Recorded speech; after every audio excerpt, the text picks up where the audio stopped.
So if I were to actually go around onto Qwen and then type in something right here, then what happens is that it'll actually go ahead and record whatever I say in the history right here. But let's say I want the chat to immediately disappear after I chat, because I don't want to save any history of it.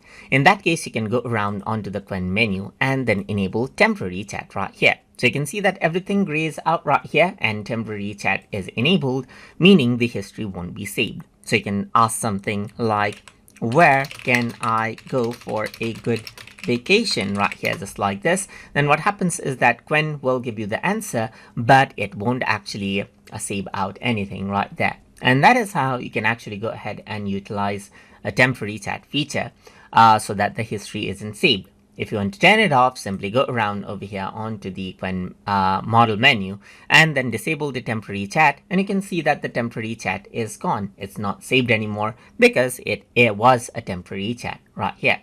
And that is how you can get back onto the normal mode. So that is how you can utilize temporary chat inside of Qwen. So hope you guys learned something as always. And as always, please like, comment, share, and subscribe.